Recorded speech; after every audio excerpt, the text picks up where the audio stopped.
So Nicardipine is our new calcium channel blocker that we're going to give as an IV infusion, and we're going to use it in cases of profound hypertension. So when someone's blood pressure is really, really high and we need to bring their blood pressure down, Nicardipine is going to be one of our go-to choices to do that. In order to mix Nicardipine, we have to take 2 vials of Nicardipine. Each vial contains 25 milligrams and it's mixed in 10 mLs of fluid. So to put 2 vials in this bag of 250, we have to put 20 milliliters of volume into this container.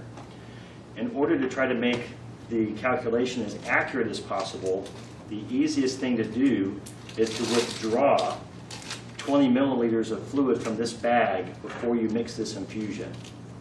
So to do that, I'm just going to take a 20 cc syringe. I'm going to swab my port on the container, and then I'm going to put the syringe in here. And I'm going to pull off 20 mils of fluid. Again, the reason why I'm doing this is because I'm going to put a lot of volume from these vials into this container.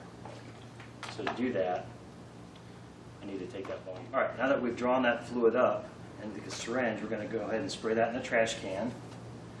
And then now we're going to open up each vial, and we're going to pull the volume of these 2 vials, which again, we're going to do a total of 20 mils of Nicardipine.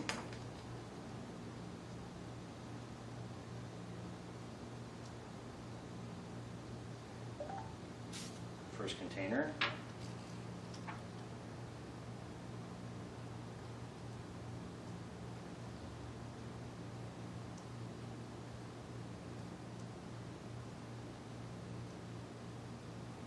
Here's the second container.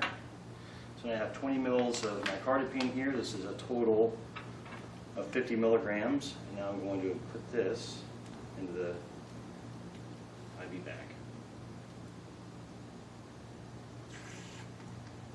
All right.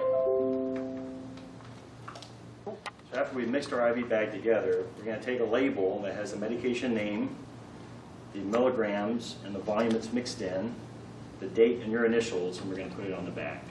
So now I know I have Nicardipine here in the bag, and then we're going to go ahead and prime it and get it ready to put on the pump. I'm going to go ahead and put the spike in the bag, and then this is on our Nimbus IV system.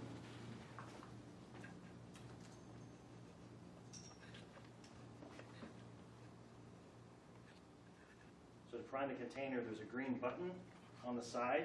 If you depress the green button, it allows you to easily free flow fluid through the pump.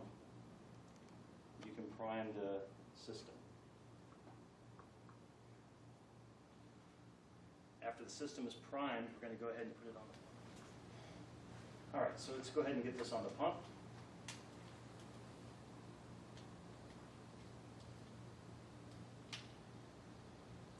Now, on the face of the pump, we're going to turn the power on.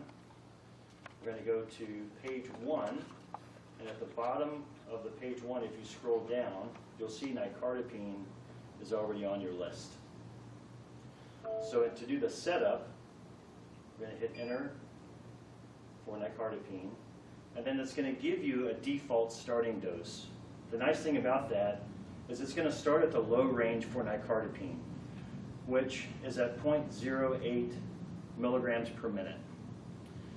One limitation of the Nimbus 2 system is that the pump is not able to dose medications as milligrams per hour.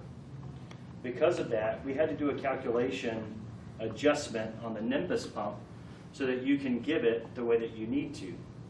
So in the guideline, what you're going to notice, you'll see a chart that's going to say standard dose, which is the same concentration or dose structure that's used in the hospital.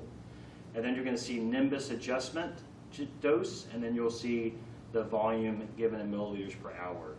So that way you go into the hospital, you'll have on the pump, it'll say 0.08 milligrams per minute. On the chart, it'll show that you're giving 5 milligrams per hour of Nicardipine. So the guidelines in the protocol book are going to list the traditional dose, and then we're going to have the adjusted dose in the chart for you, so that way you can have a reference. And if we ever changed pumps in the future, you wouldn't have to relearn a new dose. So the dose that's in the guideline is the standard dose. Some things you should be prepared for when you use nicardipine is that the medication can have a rapid response on patients' blood pressure. So you want to always start at the low end of the dose structure, which is 0.08 milligrams per minute on the pump, or the equivalent of 5 milligrams per hour. So we're going to titrate the dose of nicardipine roughly every 10 minutes. You want to make sure that you're reassessing the patient's blood pressure between each dose adjustment. So this is a patient you should probably check their blood pressures every 5 minutes. That blood pressure should be evaluated manually, and then you can use your automated cuff to verify that the numbers match. If the numbers don't match, you want to depend on your manual blood pressures before you titrate the medication.